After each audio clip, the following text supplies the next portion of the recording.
Yes? What do you want to know?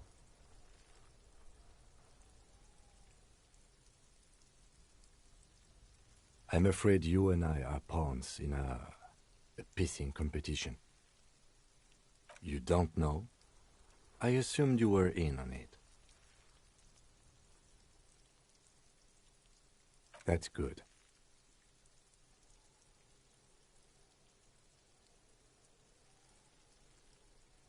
It's just stupidity. We shouldn't waste any more time on it. If you want my take, ask me after we've inspected the victim.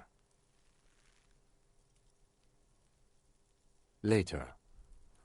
Was there anything else you wanted to know about the case? No, it's not a particularly mysterious case. The deceased is a security guard for a corporation involved in a labor dispute. It doesn't take a DeLorean polymath to put the pieces together than that.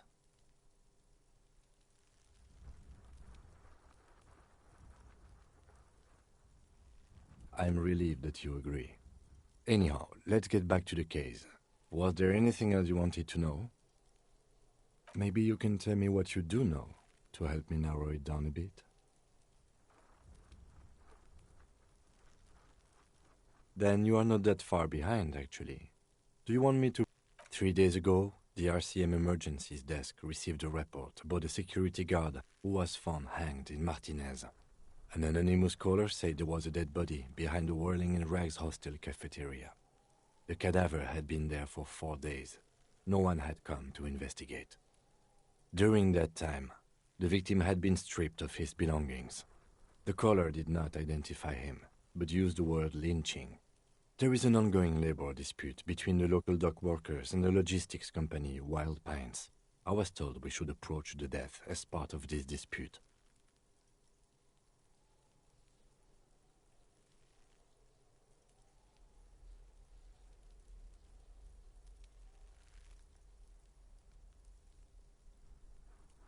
They didn't identify themselves in any way. The tone was muffled using a device of some sort. The desk could identify neither the caller's age nor...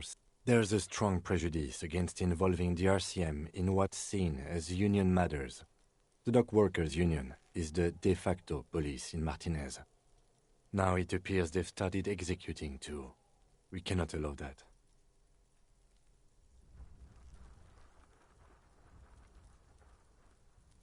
That's right.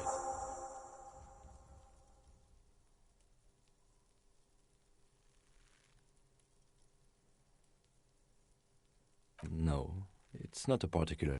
The lieutenant adjusts his collar. It doesn't look like he wants the case to be more mysterious. Good.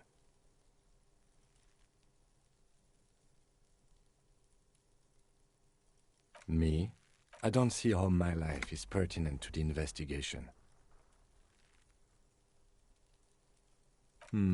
That's a fair point. All right, for the good of the investigation, what do you want to know? That's because I'm half Seolite, or quarter. My father's father was from Seoul. So was my grandmother, but from my mother's side. It's not an interesting topic. It's a part of the world, officer. A geopolitical entity and a geographic division. I told you it wouldn't be interesting. Seoul is a protectionist, isolationist, pan-Isolari state west of the Insulindian Isola. Actually, it's quite interesting. Some would... You're barking up the wrong tree. I don't speak a word of Seolite. I've never met either one of my grandparents, and I've never been to Seoul. I'm a regular, eventually.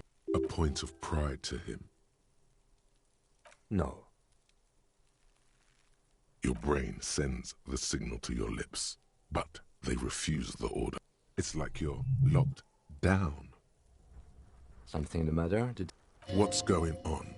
It's like you're a puppet in his hands. The lieutenant relaxes his eyebrow, and you seem to regain control of yourself. What do you mean? I have no idea. The lieutenant's conceptualization skills must be rather rudimentary. What? Think? The lieutenant produces his small blue... We all have our different mediums. His is written. That's correct. You feel a slight urge to put the lieutenant down for this. But you can't quite muster enough testosterone. Are they? You could use a good, normal peer yourself. Good. Let's change the subject.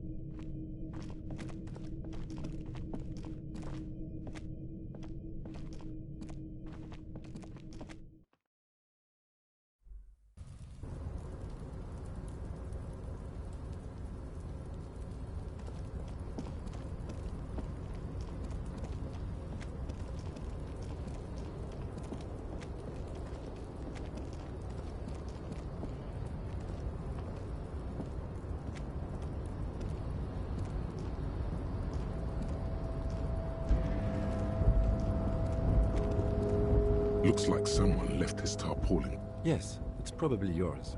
It bears the... You could probably make the jump. You look like you've done some track and field in your day.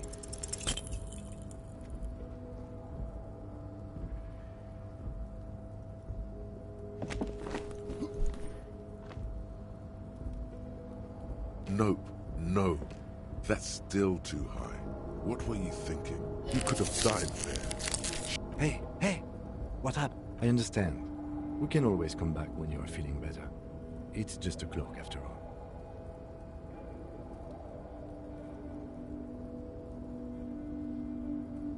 The wind is aggressive up here. The lieutenant looks at the... Then he turns back to the sad piece of fabric flapping in the wind.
There are several footprints in the mud, left by work boots.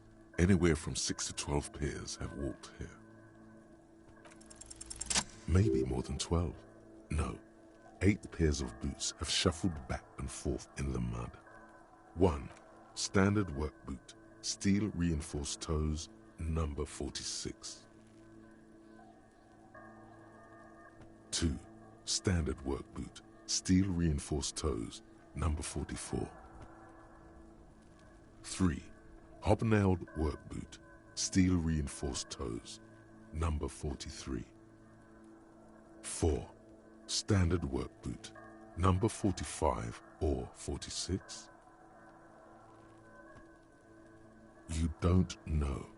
It's a miracle you can tell the prints apart as it is. The cold must have preserved them.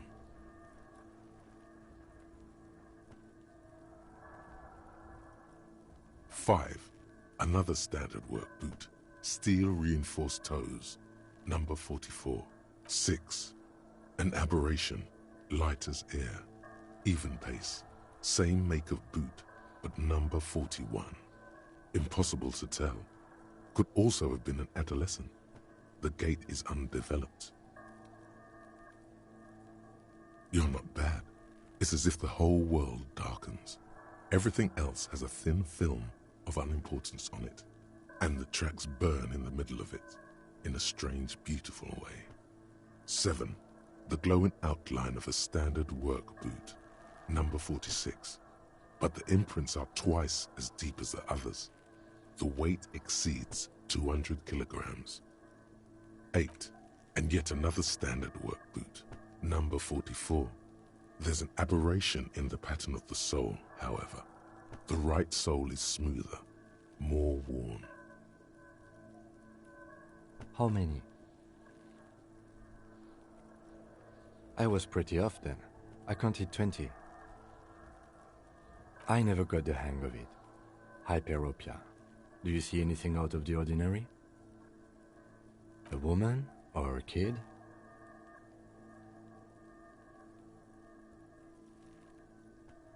Understood. Anything else? 200?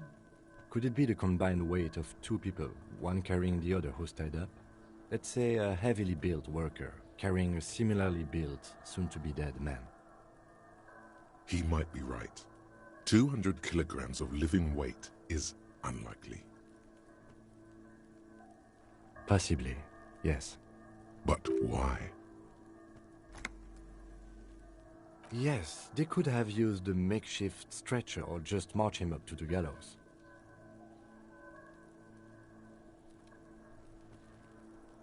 Even easier to carry on a stretcher, or between 2 men. Anyway, it's for future consideration. What else can you see? Interesting. Let's name it the odd soul. Someone operating a workbench with a pedal? Like a joiner at the harbor. Or maybe a drummer?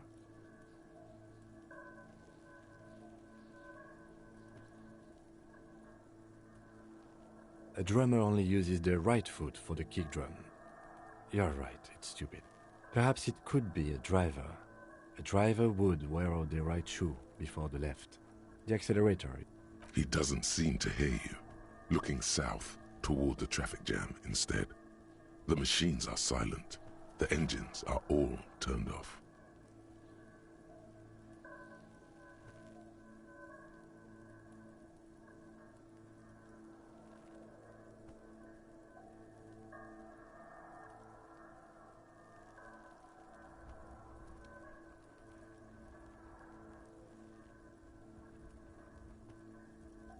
We should keep our eyes open around the traffic jam. See whether anyone strikes out as a potential suspect.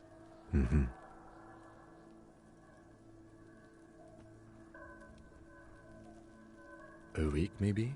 7 days would fit the time frame provided to us by the caller, who reported the hanging.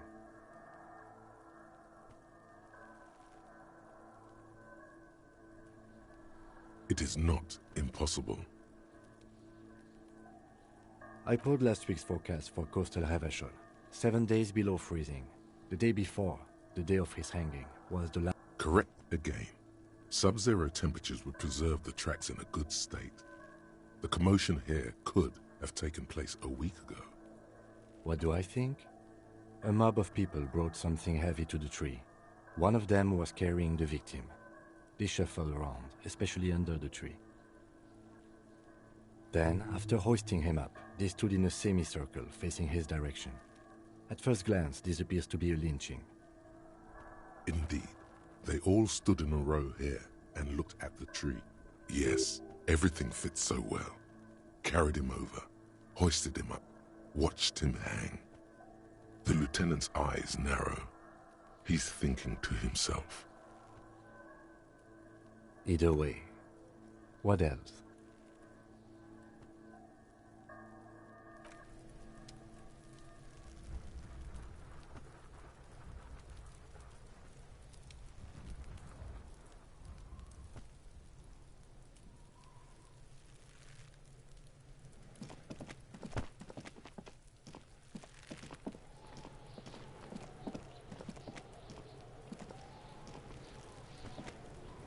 This trash container is locked.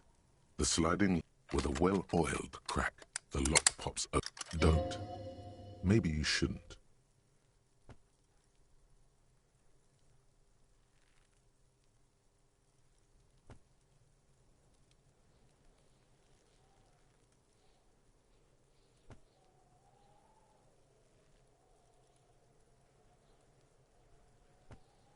Just a feeling. A warning from some part of you. The smell of rotten food rises to greet you. You see soggy cartons, dirty rags, and organic waste. We're just in time. This hasn't been emptied for over a week.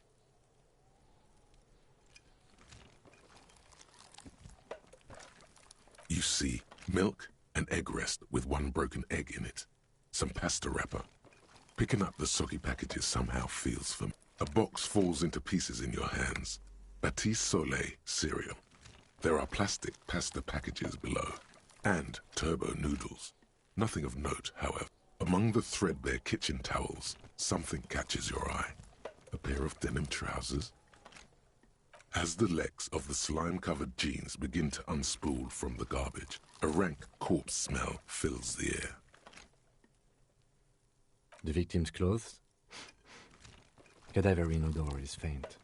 If these belong to the deceased, they were removed when he was still in the early stages of decay. Drop them in here, officer. Guitar-marked blue jeans. Pockets empty or emptied. He wore them with a belt, too, a white belt.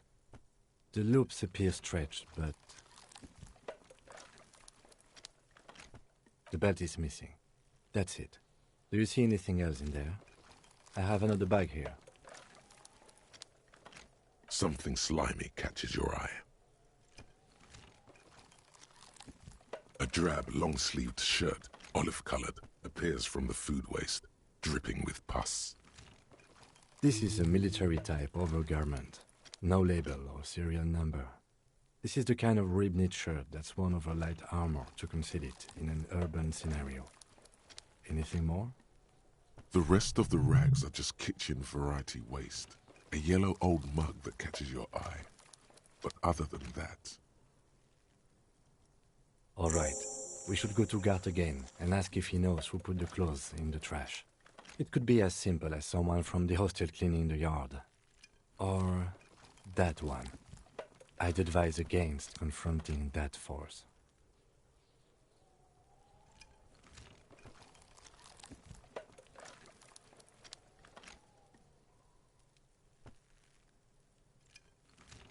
Not really. All we know is the victim's clothes are in the trash. The lid was locked and his establishment had the key. It's just a small loose thread.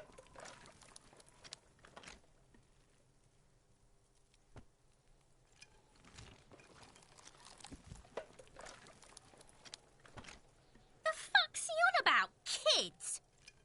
See? The lieutenant nods, then looks back into the trash container. It's just organic waste, cold and slimy on your hands. Apple and potato peels, mostly.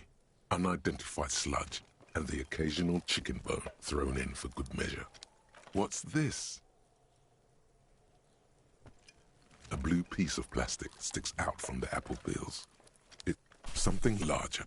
A clipboard. A blue plastic clipboard with moist papers hanging from it. They look... Officer, is that your paperwork?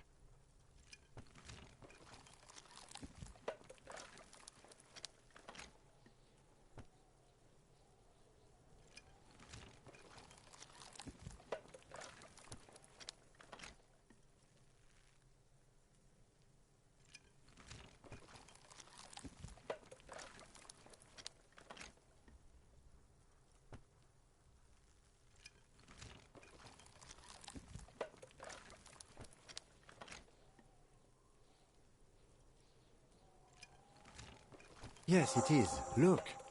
This plastic has the RCM street grid on it. You've even got an autopsy form. If you don't mind my asking, how could you have let your paperwork end up in the trash?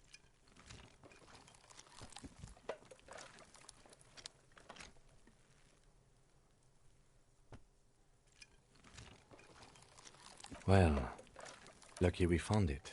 You should take stock of what remains, just to be sure some has not made it into the hands of the RCM's adversaries. Organized crime and the like. They might have... It would also not hurt to start taking notes on the case.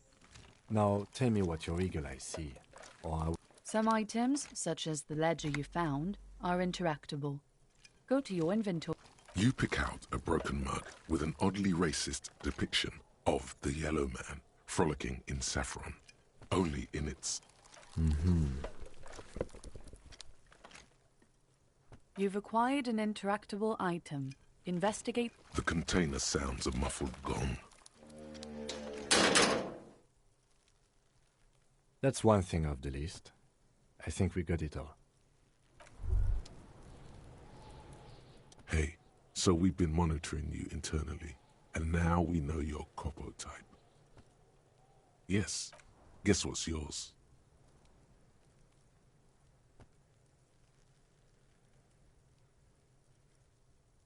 No, you're the sorry cop. The cop who's sorriest. Let's make it a... Oh, you know. Apocalypse, Superstellar, the advanced interesting cop, liquid shadow cop. But you're too sorry to say those things. So, here we go? Yes, yes, impotent rage and lamentation. Let's... No, you don't. Come on. You'll be back to saying sorry in 2 minutes. Stop wasting time and begin the repentance. Wow. Okay. Fuck off. Maybe we were wrong about you then.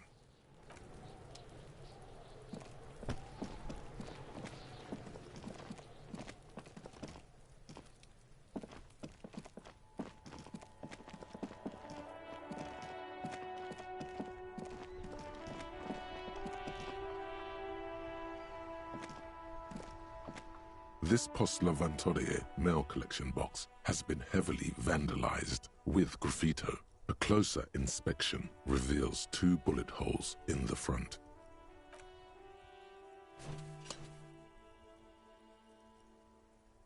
The box seems eat shit pig, fucked by the coon, and St. G with a crown have been scribbled on it. Jenny is a whore, and best set mailbox also.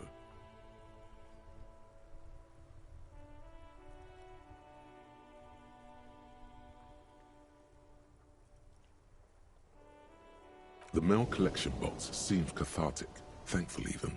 So do you. You shudder. Then you swallow.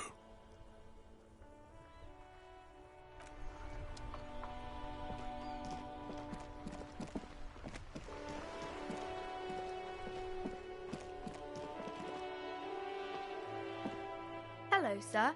Step right in. The store is open. I know, sir. Are you interested in a new and exciting book? Okay, sir. I'll try to answer any questions you have. I hope they're about books. My name is Annette, sir. My mum, her name is Plaisance. She owns the store. She's inside minding the register or organising the stock. Feel free to step in and browse our wares. I'm signalling that the store is open. Otherwise people might not know. They'd miss out on the crime, romance and biographies of famous people.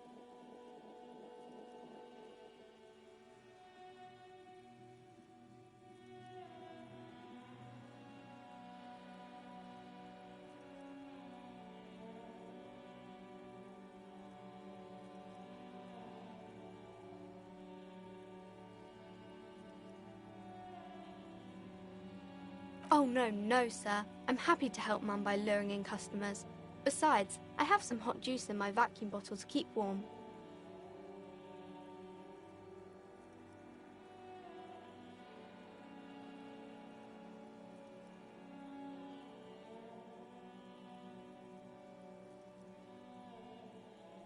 I do my studies at home at the moment. I have to help Mum keep this place running. Mum says it's necessary to do both because it builds character. Mum says a proper worker is dutiful. That's how you get ahead in life. You succeed. There is stress and unease behind these words. Mum says it's peachy. She was a little afraid at first. There's talk about this house being cursed. Cursed in the way that makes them say that no business has ever really thrived here, sir. That they all go...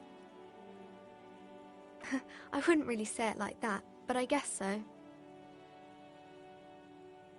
We can go into the bookstore and ask about the case, but I don't see much more to look into here. Yes. Please do also look at our wares inside. The postcards and board games are there, sir. Nothing really, sir. Mum doesn't allow me to sneak around in the back rooms or the cellar. I don't really know what's there. It does not manifest itself in any way. It does not exist. I liked it better when we were talking about whether it's appropriate to stand out in the freezing weather. No such thing. Anything else you wanted to talk about, sir? Maybe I can tell you about some of our books instead. Crime fiction is about murders or burglaries or things like that, and the work of a policeman or a private detective who's trying to solve a crime and catch the criminals. And it's kind of like a puzzle too. You can guess who the criminal is or how the good guys are going to catch him. You don't look much like a policeman.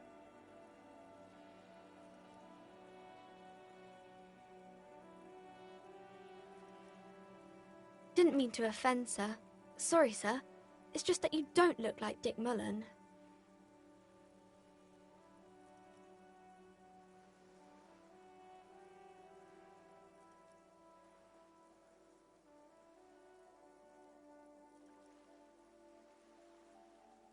What's that mean? And everything's better now, sir? Why is that?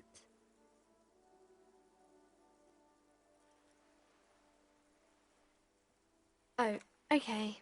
I shouldn't have said that thing about Dick Mullen. She looks at. He isn't even drawn right. She examines the picture, trying to find whatever is wrong with it. She then shrugs and puts the book aside. Sure you can, sir. He's just a fictional character. Maybe you can show me some real police work, sir. Like in the books.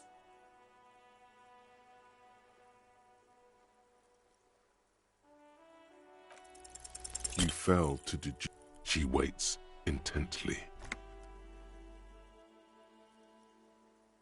Come on, anyone would notice that.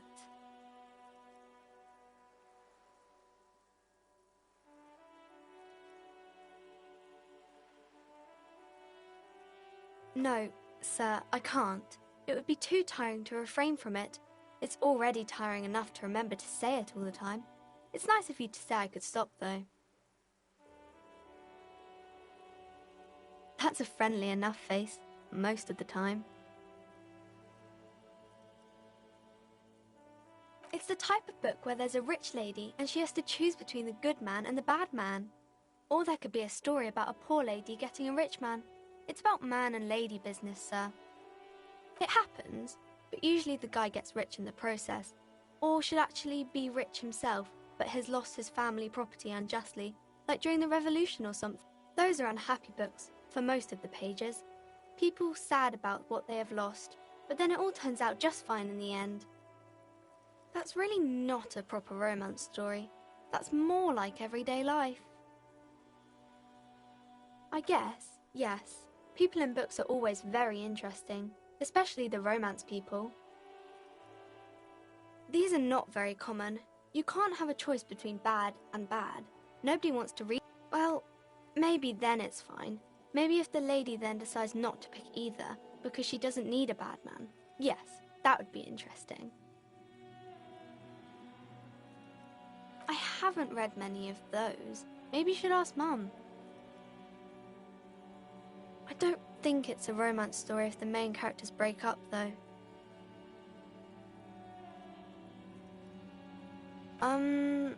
No, I don't know. Yes, she knows books, definitely. What was that? An idea for an unfinished novel stuck somewhere in your forebrain? Maybe some about other books? Oh, kings and queens and generals of old, or artists and writers, or musicians, those kinds of people. There's usually something extraordinary about them. I think that's why people read them, to find the secrets of their fame. Seems like most people who read those books fail to get more famous from reading them. But it does make the famous people more famous.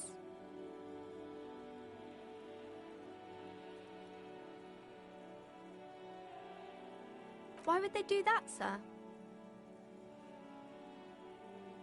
That's so cool. Maybe they'll make you a book cover picture and everything, standing over a dead body, holding a gun. The girl keeps her hands folded. What do you mean, sir?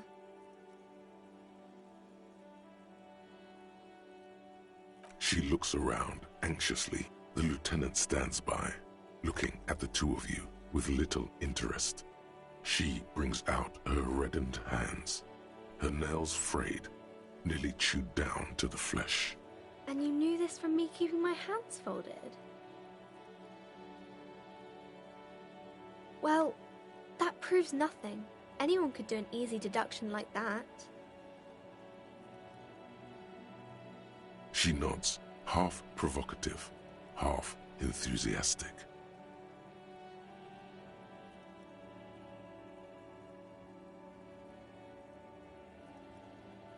Maybe so, sir. Okay, I know it's a bad habit, and I shouldn't. It was okay, sir. There's more that can be achieved here. Ask her to do the same. You're quite sober. The lieutenant does not flinch at the comment. He does not flinch even a single bit. He is intensely not flinching. It takes effort.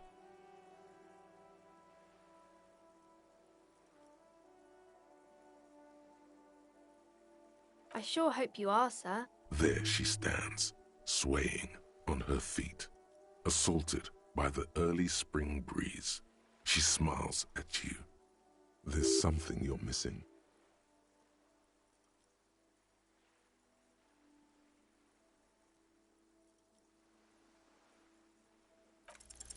Because you know each other.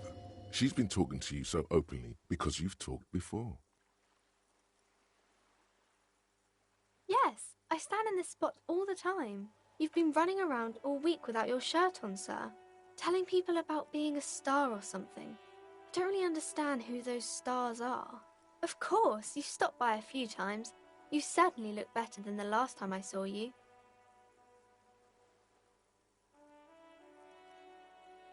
Yeah, but you don't have party eyes anymore. Party eyes. Yes, of course. That makes sense.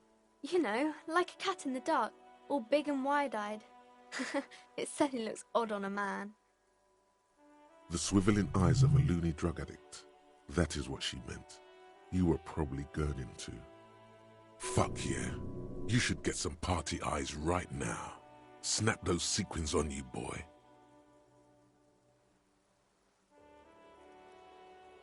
Don't leave us hanging like that, man. Open yourself to the experiences of the world. Expand your consciousness with amphetamines. I didn't know I had to do that.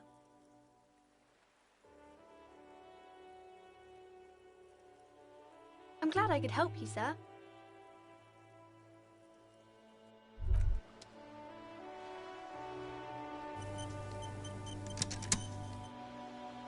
As you turn, a bright light catches your eye. From a distant sunset, a stage light, flash photography, nowhere in particular. It's just what superstar law officers do.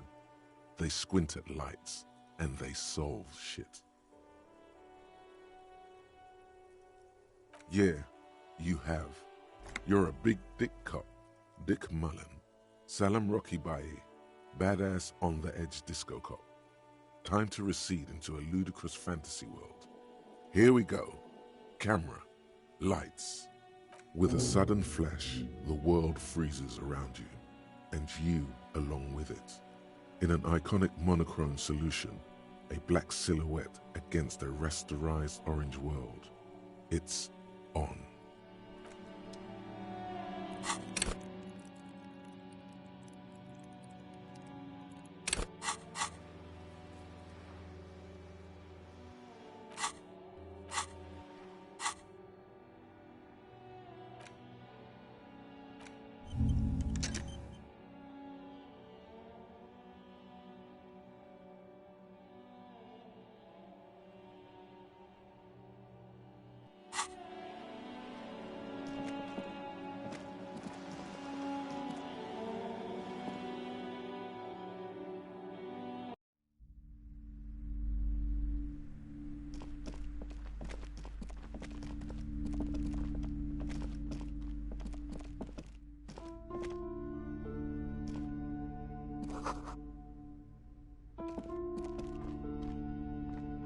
This bookstore is not strictly about crime, romance, and amidst the various books, you find one written by someone named Matthias W. Dundas.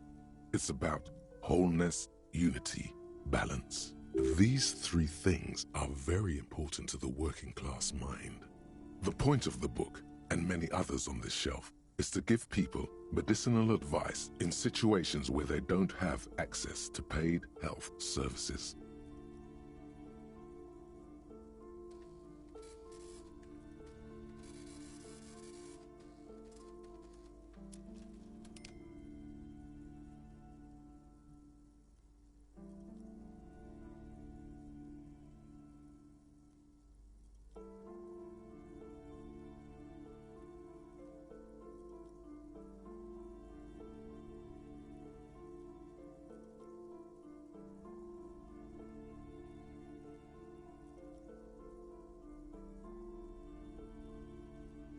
It serves platitudes, while also telling everyone that traditional medicine, the kind people don't have access to and which costs more than this book, is garbage and would only give you cancer anyway, without even curing your cold or anything.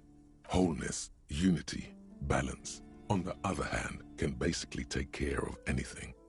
Though it is important to note, when it's up to your mind to heal yourself, then it's because of your mind that you're ill in the first place. The book features chapters on topics such as how to find magnesium. It even lists plants you can harvest magnesium from. How to continue drinking if you're an alcoholic who has destroyed his liver. There's even a chapter on the ancient Seraïs tradition of using duck gallbladder preservatives to treat and prevent sexually transmitted diseases. Amidst the various books, you find one written. These three things, the point of the book, and various paranatural books still litter the shelf.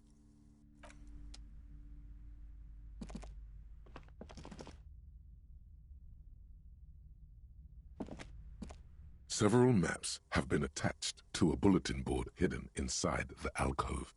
They're held up by small pins. The board has come loose from one corner. The maps look old and faded. Your eye catches a map of Insulinda, a map of Revachol, and a map of Martinez. It's not really a map. It's a tourist thing. Still, it's detailed. Could be pretty useful for scouting ahead. You see the jagged boxes of an industrial harbor, even the whirling in rags there. The north coast of a verdant island is shattered by the delta of a river. It is the River Esperance. Countless bridges put the shards back together, connecting city blocks to river islands. La Delta says a great artificial heart in the center, teeming with life forms and construction. To the east, rolling hillsides, Le Jardin, Stella Marie, the suburbs of Saint-Baptiste, swallowed up into the megacity. They sound rich to you. This is Revachol East.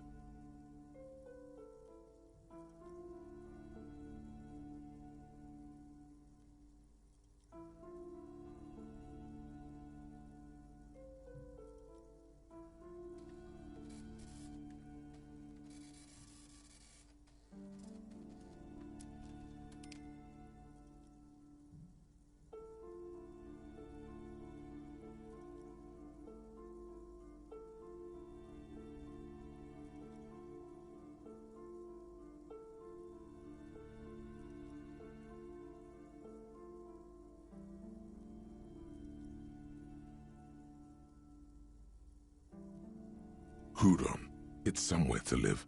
Not bad. Then there's Jamrock. It's bad. People shouldn't live there, but they do. Then Forberg. It's almost as bad, and much larger. Then Coal City. It's the worst. It's so small you can't even see it on the map. No, wait. There it is, north of Jamrock, the strip of coast next to the Greater Revachol Industrial Harbor. It looks downright despondent. It's almost...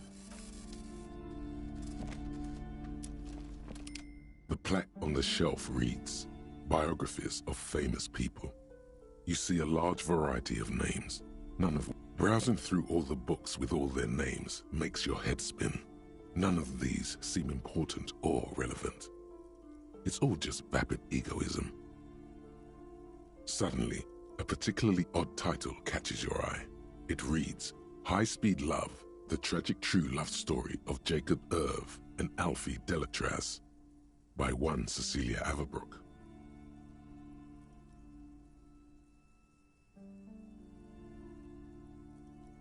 High-Speed Love chronicles the romance between two of the finest tip-top tourney racers in history. One of them is the madcap driver, Jacob Irv. His blonde mane graces the cover. Next to Irv's life story, you see a slim biography of an Occidental rock star called the Anti-Star. He's famous for shooting morphine into one of his eyeballs and cocaine into the other. Next to that, Revacholian radio personality Guillaume Bevy stands in front of a run-down drug den. He's a permanent fixture on Channel 8, reporting on real-life crime and ruining cops' days. I really must insist you buy one of the books. Reading them is not for free. Do still browse, though, but not too long. I'm sorry, I did not mean to rush you. You are browsing. Go ahead. Take your time. Time is commerce. I would say... The Greatest Innocence. Yes, most certainly. It's an important educational tool, delving into the depths of history, religion, and their relation to innocentic power. A very influential historical figure, but surely I don't have to tell you that. You're a law officer, and law officers have at least some education. The book is also very daring. The author aims to re-examine the universal understandings of the innocentic system, creating a fresh vantage point and a shift in the tired order of things. Certainly, it's prudent for a person to have at least an elementary understanding of history and society. You feel like you should get this one. Definitely. It's important somehow. There's something personal inside.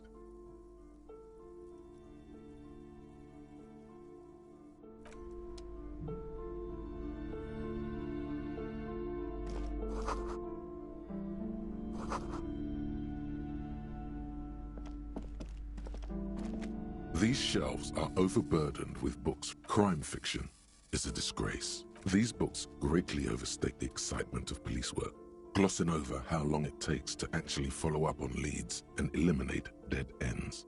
What's more, they completely ignore the psychological hardships of year after year coming into contact with people during the worst days of their life. Not a single mention of all the stress this work creates upon the officer's family. Detective fiction just doesn't tell the truth at all.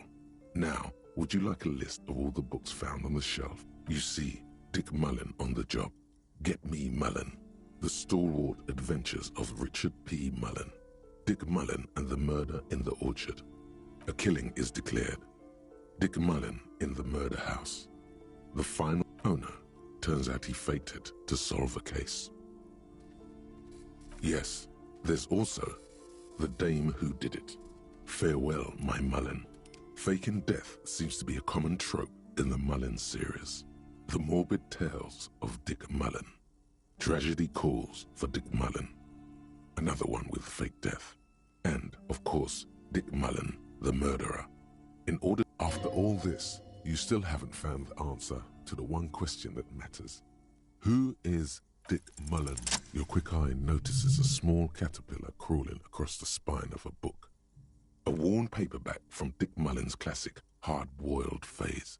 The premise seems to be that Dick Mullen is framed for the murder of his best friend and has just a few days to prove his innocence. Could it be the motifs of unstable identities and shocking betrayals? Then this is the book for you. Oh, crime, robberies, murders. You're a police officer, apparently. You should buy all of these. They really do teach a person.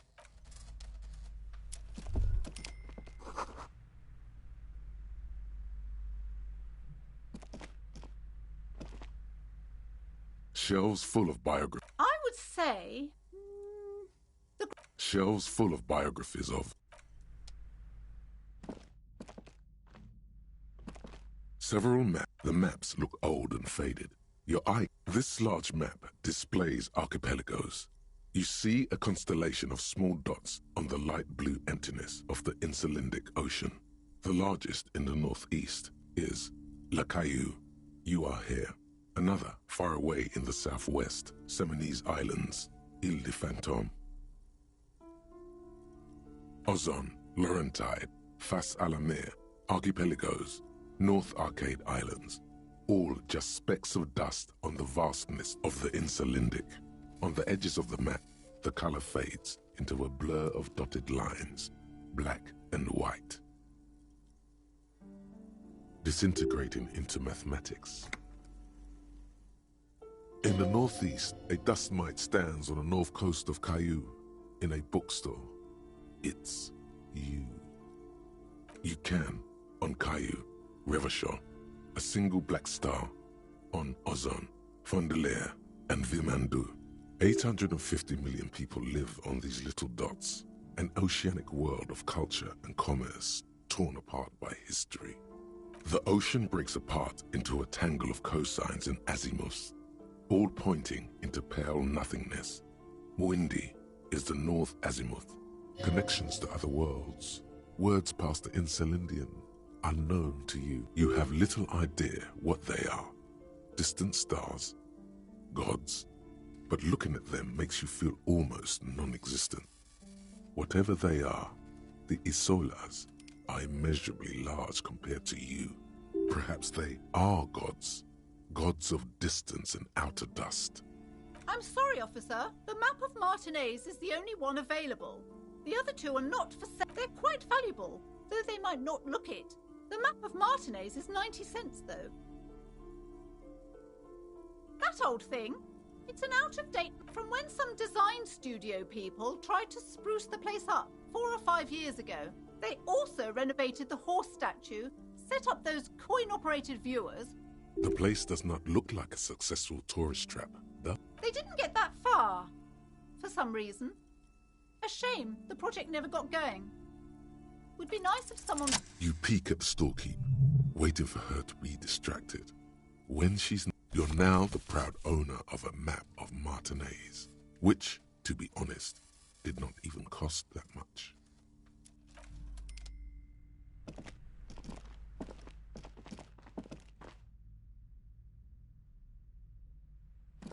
This bookstore is not... Sir, please, no browsing in that shelf. That wisdom is not... I can't have you end up, like, opening a police store next door and stealing my customers. Oh, no. Amidst the various books, you find one. These three, the point of the book, and many various paranatural books still litter the shelf.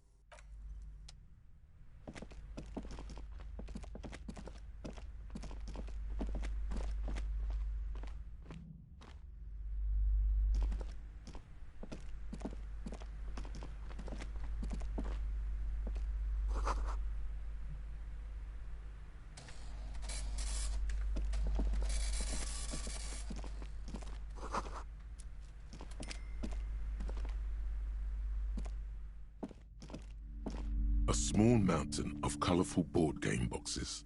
There are numerous types of games for all, an endless variety of source books, lore books, and codices litter the table.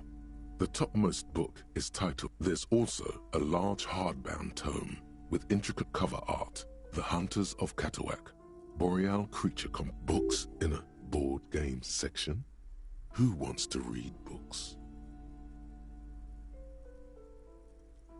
There's a box that says Wirral, 3rd edition Mega Setting Supplements Module. The side panel note that price is steep, but then it's the 3rd edition Mega Setting Supplement, so it makes sense. Wonderful board games, sir. The Viticulturist is a classic for sure, or perhaps you'd like Archipelagos of Insulinda, a very educational game for those interested in geography. Ralbritta is a fun game of economic competition, but can get quite intense after a while. We have games for the whole family. You can play with your children. Then you're a lucky man, officer. Children are the greatest. For playing with friends, I'd recommend Suzerainty. It's a civilization building game where you build a civilization, then set off to brutally colonize and repress other civilizations. It'll cost 12 real. Lousy auras there. No, role-playing games are popular among those types. You know, who are into those kind of things. Personally, I don't like it. I've heard they turn people into occult enthusiasts. That they have rituals where they try to summon entities. Highly immoral stuff. You can still buy them, though.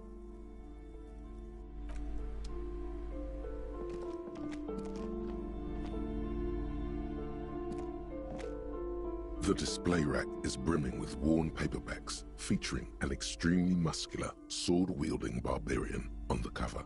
Rows and rows of Heimdall men blur your vision. You make out some titles. Man from Heimdall and the Mammoth Riders. Man from Heimdall, Return to Heimdall. And the solipsistic Man from Heimdall and the Heimdall Man. Maybe 100. Man from Heimdall and the sages at the end of the world. Man from Heimdall and the false god. Man from Heimdall and the scorched earth. Man from Heimdall, the Heimdall colonies. Man from Heimdall and the swamp beast. Man from Heimdall and the snow crabs. Not even close. Man from Heimdall in hell. Man from Heimdall and the forest of slaves. Man from Heimdall under the lake. Man from Heimdall, Heimdall burning. There's even The Trial of Death, a pastoral combat game book set in the world of Heimdall Man, and so much more.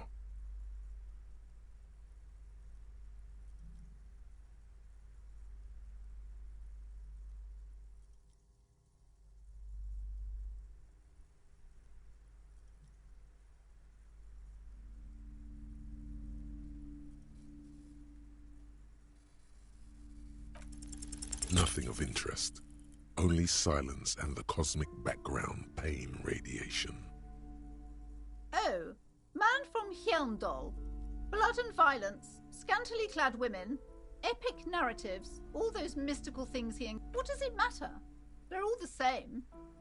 However, if you're a novice of the series, I'd recommend Hjelmdalaman, the man from Hjelmdal. It's supposed to be a good introduction to the series.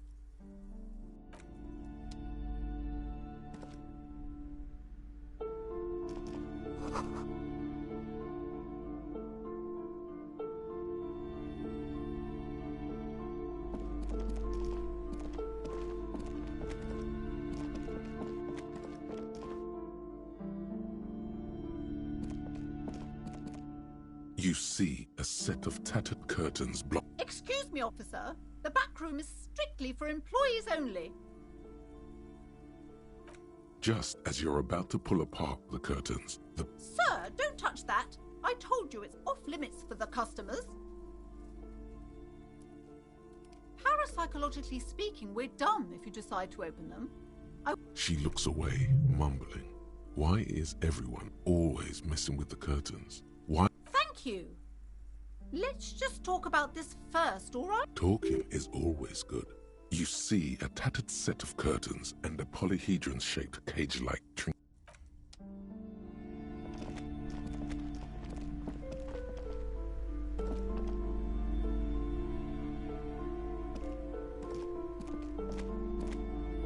Welcome to Crime, Romance, and Biographies of Famous People. My name is Plaisance.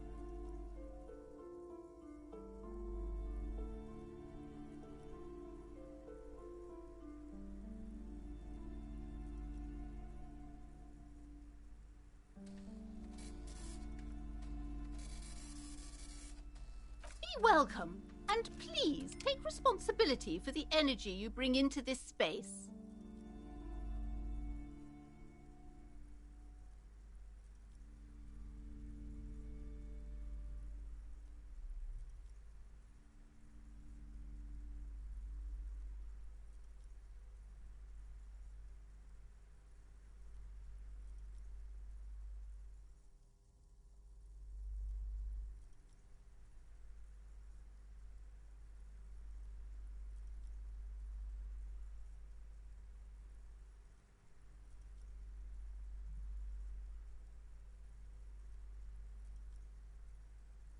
I am the proudest owner of our little shop of culture.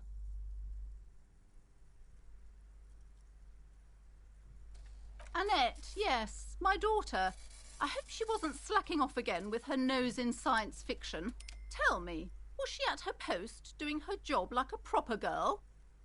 Wonderful. Did you talk to her?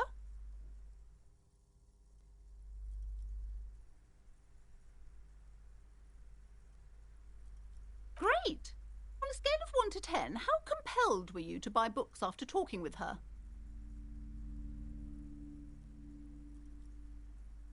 My precious, her dedication brings joy to my heart.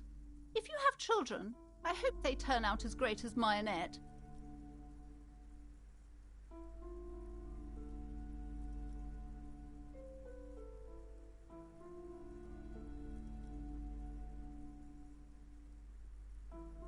You must be kidding. There's nothing like that happening. Good sir. What does a young child do with money anyway? No, I save it for her. Such criminal behavior would not happen in more developed countries. Those countries will realize they've raised a lazy and spoiled generation. Are we done with the jokes now? Yes, we've had quite enough fun here. Right.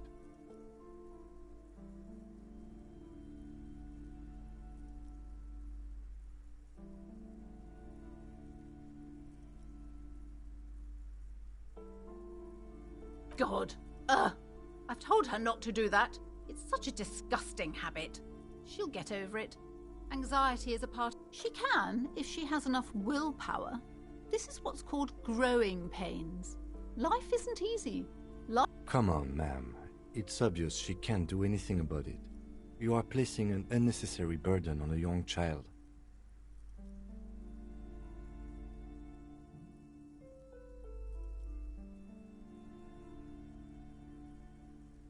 She stands stiff and severe, silently fuming.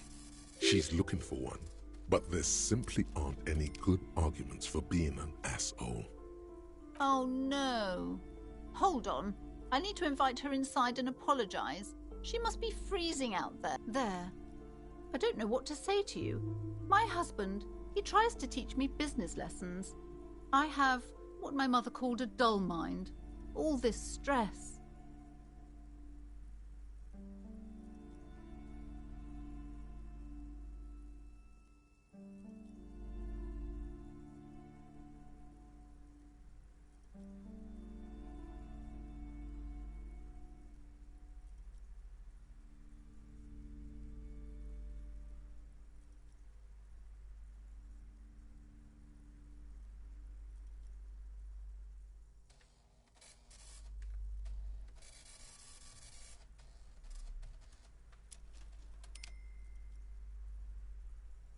Yes, my husband is a successful entrepreneur east of the river.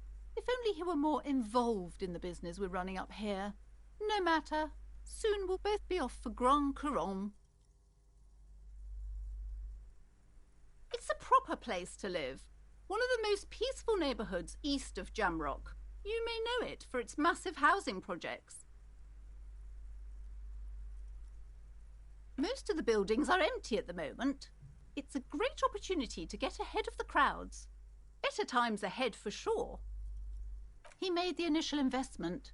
Since then, he's been what you might call a silent partner.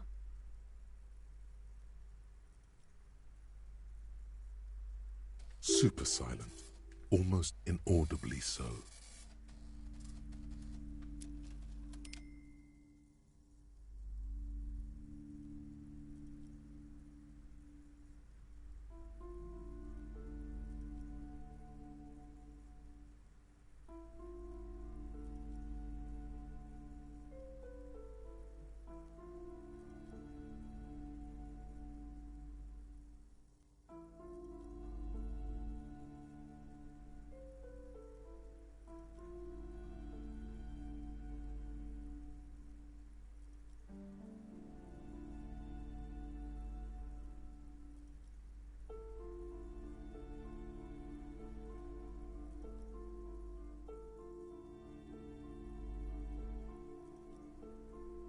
Yes, I'm afraid so. A real treat she is. It would be nice if she had... No, we couldn't have afforded more children, really. Not in this economy.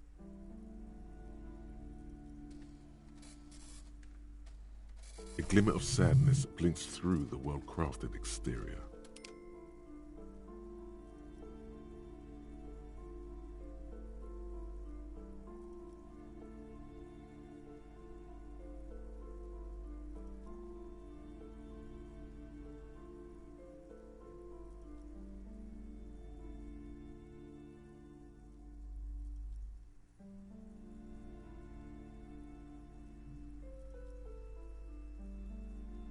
We're quite busy people, you know, my husband and I. Quite busy. Children are a lot of work. You don't look like a father, so I don't expect you to understand.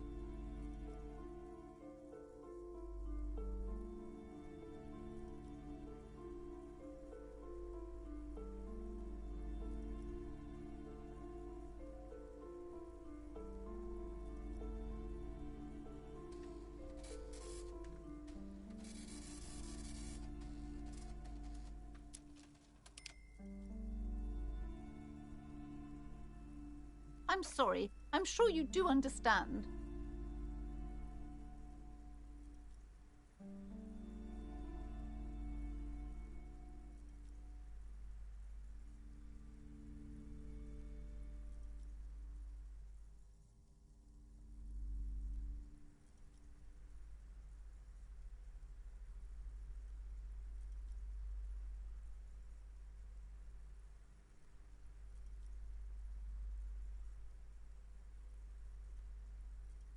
She's been too busy helping me here, so she studied at home this trimester. This is a temporary solution, of course.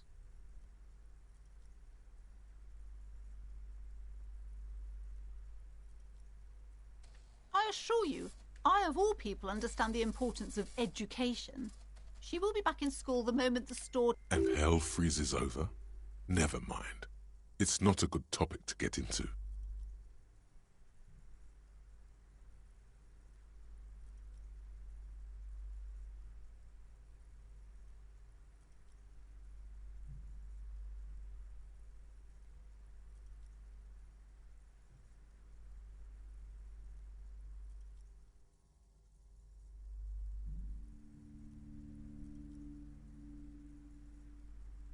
The woman looks aloof, her features much softer. Occasionally she glances at her daughter's silhouette.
goodness, you were already doing good, browsing the shelves. Why'd you stop? Don't you feel compelled? Go, go! Get back there. The books await you.